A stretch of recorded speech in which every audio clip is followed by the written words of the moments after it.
Yeah. evil. Well, you know what? We'll kind of end with this, which is like I think this is going to be one of the most fascinating opportunities we have to have the three of you guys just engage in this because. I think it would be worth saying a little more, because Tom was talking about when you need to emphasize or realize eschatology, and when you really need to emphasize the not yet quality of paradise. And why don't you say what you're saying? Because I thought it was a really important point. Okay, I mean the point that I was going to make was this, which is a post 9/11 point, that the rhetoric, and it's a point that I develop at the beginning of my book, Evil and the Justice of God. What was happening in the months after 9/11 was George Bush and Tony Blair were talking about evil. And they were talking about evil as though it was a surprise, as though we had lived in a world where we'd basically got that stuff sussed.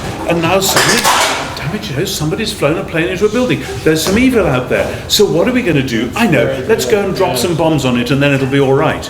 And Blair, astonishingly, in a party conference speech, talked grandly about solving the evil of terrorism and the Middle East and all that, and then he had this global range. We've discovered now that there's evil out there in Africa, and then so we'll go and deal with that too. And then I had this horrible vision of if dealing with it means going and dropping bombs on it and then it'll be all right. Just what are we talking about here? And my sense was that this was a post-Enlightenment dream instantiated in Western Europe and North America, that now that we are the enlightened ones, and it's a very Gnostic dream actually, we have the light inside us, that this means that the world seen from our perspective is basically a good place. And there's really no snake anymore. And if there is a snake, we're going to beat it over the head and then that'll be all right. Bomb it. Exactly.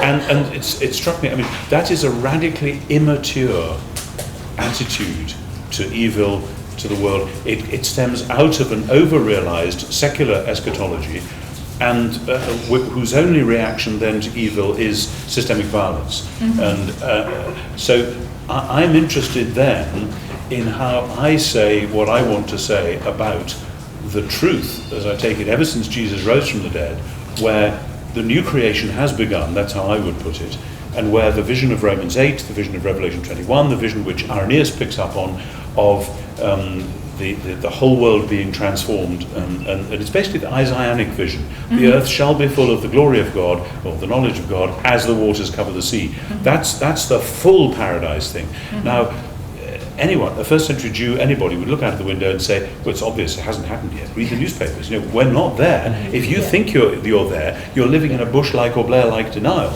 But if you think we aren't there at all, then you are denying not only something about the resurrection, but something about the sheer ontology of creation of God's good world. Here you want to pray for the destruction of the world. Well, exactly. And war to make the conflagration. So I'm really interested in how we articulate wisely this now and this not yet. Now, see, I think that there's this connection between what you call this Enlightenment Gnosticism and this praying for the apocalyptic end of things. Absolutely. The thing that people have noted and is rather appalling is that the U.S. got itself into a god-awful war, and in previous wars, the U.S. public was asked to make sacrifices. A draft was instituted, et cetera, et cetera. But the advice given to Americans after 9/11 was go shopping. Yes. Literally, go shopping. Support the economy. Consume. Wow. So, because we don't want the terrorists to destroy our way of life, which is massive consumption, and it fed right into the prosperity gospel, right? Which is, you're blessed because you have money, and you have money, and you have money because you can consume. And what's the underside of that is an enormous amount of despair, because people are now running in place as fast as they can, 2 family incomes, no health care.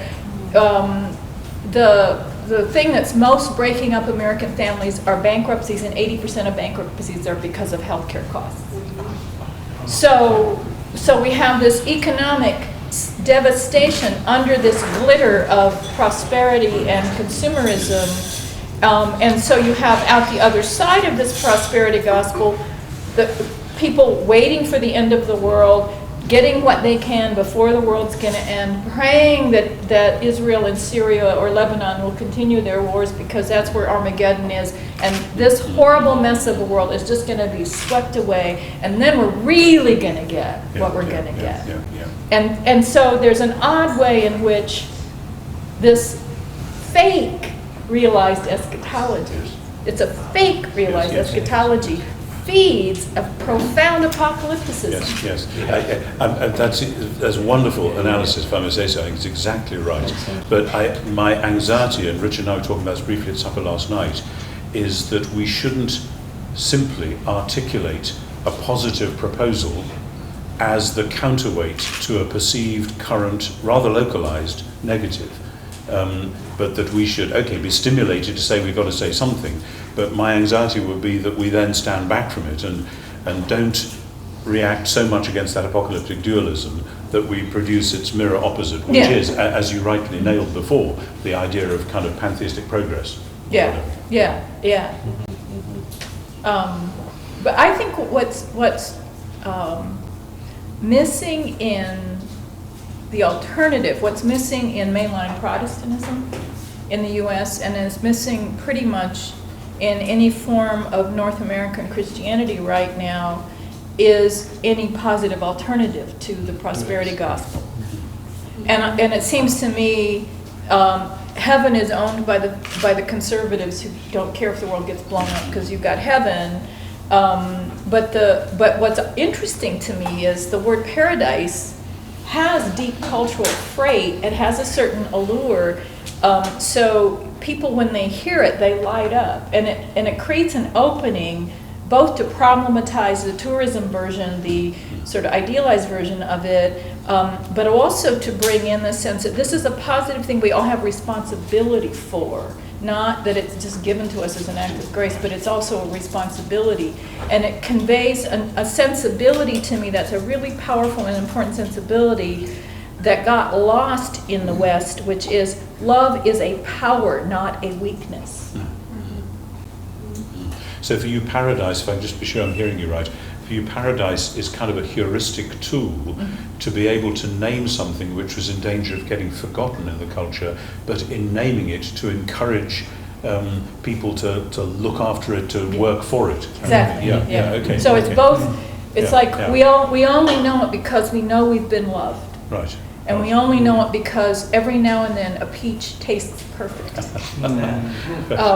But we also see that the sickness and the consumerism and the ice caps melting. And if we're ever going to taste a perfect peach again, we have to make it a better place for that peach to grow.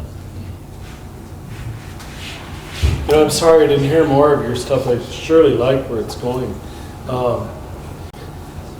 We have a phrase in our own vision statement at our center. The best, we take it as one of our policies or approaches. The best criticism of the bad is the practice of the better. To avoid getting into this oppositional thing, and I'm wondering, and I don't want to put on you what you might not have said, but this lovely, lovely notion of paradise, or what we see in the Orthodox liturgy and Anastasis and the dogma.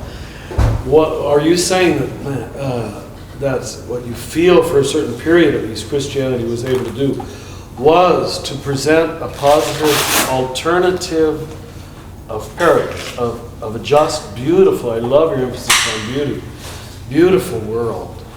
And we placed it in the middle of very often people's very, I say this not moralistic, shabby lives, that just their lives had so little beauty and so little justice. As almost a visual statement of hope, a visual statement of an alternative. But a practice, a ritual practice. We've been So the- talking about the practice. Eucharist itself was a practice of what it was like to actually feed the hungry and to live in beauty. Hopefully still is. And it can be. Often it's rather perfunctory and dry, but it can be. It can be. And in some communities, it's more that way than in others.